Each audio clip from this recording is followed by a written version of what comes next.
Welcome to Libby and Monica. Today I'm really excited to do a bullet journal flip through.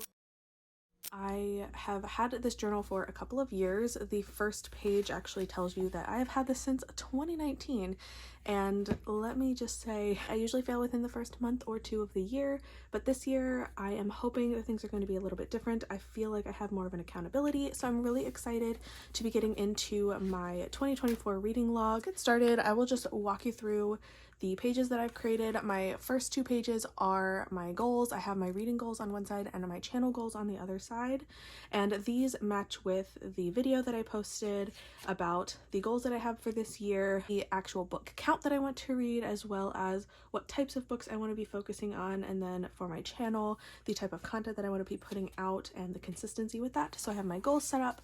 The next page is my subscriber and follower tracker. I don't want to focus too much on numbers this year because I do just want to be having a good time and doing my best to get content out, but I do want to track and see how each month compares to the next. So I set up this tracker with YouTube on the left and Instagram on the right, and basically what I will do is I will write in the starting counts for my subscribers at the beginning of each month and the end of each month. I also have the 2024 year end tracker as well, just to see where I start and where we get by the end of December.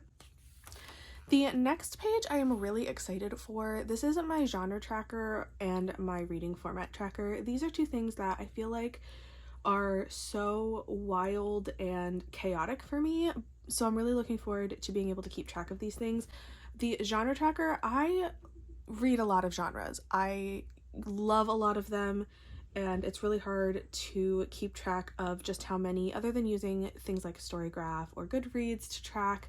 I'm really excited to have a visual representation of this. So what I've set up here is I have all of the 6 main genres that I read lined up at the bottom. I have romance, fantasy, horror, thriller, and mystery. And then I have this set up in increments of 5, but basically I will just take a highlighter or a marker or something and I will mark off one box for each book that I read in that genre. And I made these sections wide enough that I can have more than one column because I only go up to 30 in this box. So I can go up to 30 and then I can start back over and create a new line from the bottom, but they are going to be color coded to keep it a little bit more straight, and also just to help me be able to visually see it by the end of the year. And in the same vein, I'm really excited for the opposite page because this is my reading format tracker. Over the past year, I have really embraced the multi-format reading, and I'm really excited to kind of track the numbers on how that works. And so the way I've set this up is I have 4 boxes that are each color coded. I have audio, paperback, hardcover, and ebooks.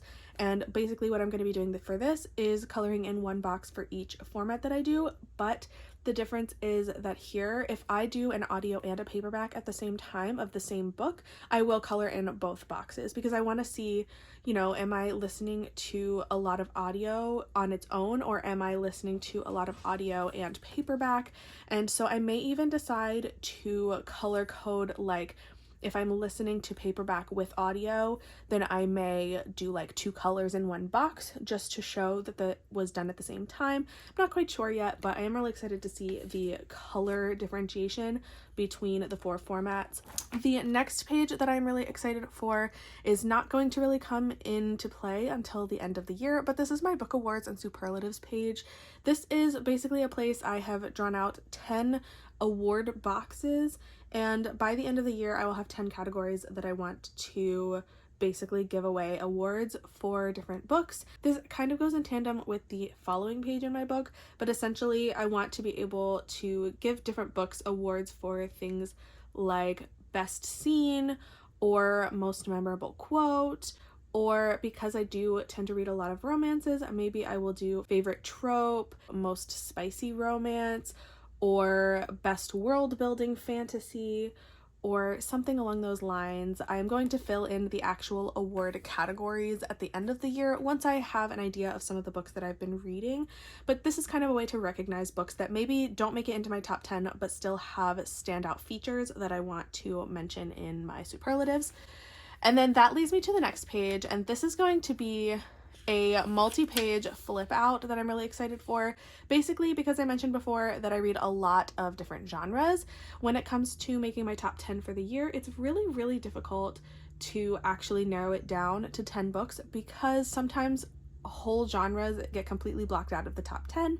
And that's not to say that I didn't love books in that genre, it's just that ones from other genres stood out a little bit more.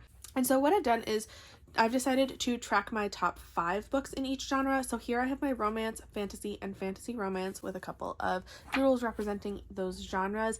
And at the end of the year, instead of just straight up trying to narrow a top 10, I will give my top 5 in each category, and that will help me narrow down some of my favorites. And then on the opposite page, I have also created a page for the other 3 genres that I was tracking earlier. I have appropriately labeled them as my top 10 contenders because the goal is for my top 5s in each genre to help contribute to my top 10 ranking, which I have as a 3rd page flip out here. So that way it's kind of hidden when the book is closed, and I'm not quite sure what I'll put on this page yet. I kind of want to see as the year progresses if there's anything I want to add, but here on my top 10 page, this will help me be able to rank them from 10 to my number 1 spot. But ideally, obviously, the books will come from the top 5s. Obviously, if there are, 7 fantasies that I think all need to be in my top 10, then I will absolutely do that. But I do think this is going to help me at least qualify some of my very top favorites and help me narrow down the decision making by the end of the year on what will go onto my top 10. And I do think I am going to end up printing the images of the book covers to paste onto this page, and I like that I did them as different sizes so that by the time I get to my number 1 book, it is the biggest on the page, and I will be so excited to share that at the end of the year. Moving on to the next page, I am so proud of this drawing. It took me forever, but this is my 5-star reads page. I drew a bookshelf with a nice little window seat because I'm obsessed with window seats. And basically, I drew the outline for at least 50 books that I can fill in the titles of throughout the year as I find my 5-star reads. This will be an ongoing tracker, but also I can always catch up if I seem to be getting behind. But essentially, I will just be filling in the titles as I find these 5 stars, and then all of these 5-star reads will, of course, help contribute to my genre top 5s. I'll be able to refer back to this page just to quickly see all of the 5-star reads that I've had throughout the year. I have a couple of little images here that represent things in my life. I love photographs, so I put a little photograph here. I have a mug full of pens and crochet hooks. You can't really see it super close up here, but I have crochet hooks because I love crocheting. I recently crocheted this little bat animal and have it sitting on my shelf, so I recreated that.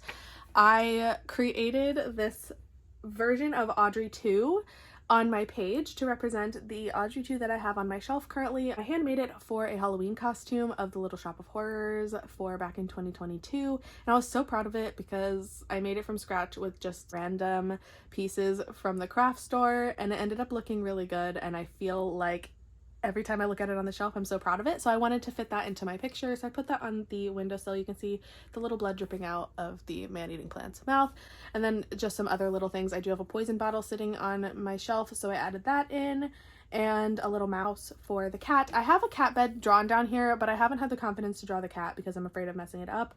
And I have limited art skills. This took so long to picture, so we will see how I progress in my doodling throughout the year, but I do plan on adding some other little things as time goes on. I'm excited to be able to track my 5-star reads because typically up until this year I have just been going back into Storygraph or Goodreads and pulling up my 5-star read list and having to go through it that way. So this will be a fun little tracker. My next page is an idea that I'm so excited for because it corresponds directly with one of my 2024 goals, which is to have the confidence to DNF books more often. So I have created a DNF graveyard. Each grave will be dedicated to a book that I DNF, and I'm not quite sure exactly what information I'll put on here just yet, but obviously the title and author, and I may do dates read and dates DNF'd or progress before I DNF'd. Not quite sure exactly how that will work just yet because this is my first time tracking DNFs, because this is my first time really embracing the art of DNFing and not putting myself through a book that I don't think I'm going to enjoy or I'm already not enjoying. And so this is kind of new, and I did leave a page blank here because I feel like there are some stats for DNFing that I want to keep track of. I'm just not quite sure what those are yet. Like it may be a graph of charting the percentage that I get through a book before I DNF it. Not quite sure yet, but I did leave that page blank so that I could add some stats in as the year goes on and as my DNF graveyard starts to fill up. The next page in my book is my library, Libby, and borrowed books tracker. I have a lot of books that I've borrowed from people in person, and I really need to get through them because, as I've mentioned before in other videos, I borrowed some books from my sister over the past couple of years and have never given them back. So my goal for 2024 is to get through the borrowed books that I have, but also I have been utilizing the library and my Libby account so much over the past year that I do want to track a bit of how many books that I am getting from these sources. But the main idea behind this tracker was the final column, which is me being able to track whether or not I buy the book for myself after I've borrowed it from wherever it is I borrowed it. So if I get a book from the library and I love it enough, am I then going and buying it for myself or adding it to a wish list because I want to own it for myself? And I just feel like this is going to be a really interesting number to track and just see how often that is the case. I mean, sometimes I borrow a book from the library or Libby, I give it back, and I never think about it again. I just don't really care to own it. I don't want to waste my money on it. And so this is kind of to see the consistency of that, how often I end up buying things, but also I will also track the format that I read it in and the rating that I give it, just so I can see all of the books that I've borrowed lined up really nicely. And then the final page that I have done currently for my annual spreads is a Pyramid Book Club tracker. This is the book club that I host along with Lexi from Books with Lexi and Michelle from Michelle's Library. We have our first 4 months picked, in which we have a guest host in January, and then I have all 4 of the books that we've selected so far. And I am really excited to keep tracking these because sometimes it is so easy to forget, even when it's your own book club. Sometimes the name of the book just escapes you, so having them easily accessible here rather than sifting through documents on my computer to try to remember which books they are. I'm really excited to keep this tracker, and as the year goes on, I will certainly be adding more creativity to the page. I know right now it's kind of bleak, but I wasn't really sure exactly what I wanted to do with this and how much information I want to put on, because we do have live shows where we discuss our reviews of the books anyway. But so far I do have at least the tracker set up, and I will plan to add the rest of the months as it goes on. But for now, that is the last page in my yearly spreads. There are still some things that I'm considering adding in, but just haven't decided to commit yet. And I am very excited to be getting to my January spread as well, because I will be doing some monthly spreads to track my beginning and end of month goals and just my progress with reading in general. So stay tuned later to definitely see some of my monthly spreads as I decide to draw those up, because yeah, right now they don't exist, but they will very soon.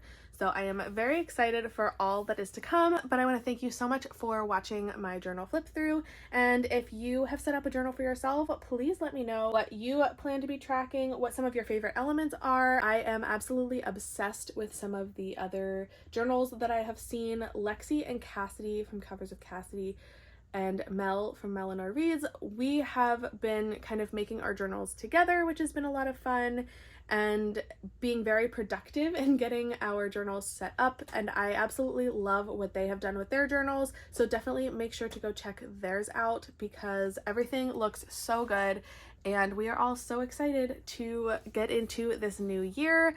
And once again, I'm just so excited to get to start filling this out because I worked so hard and for so long to get these pages set up, and it's going to feel so good to finally be able to fill it in. Now, with that said, I want to thank you so much for watching this journal flip through, and I hope to see you in the next video. Bye!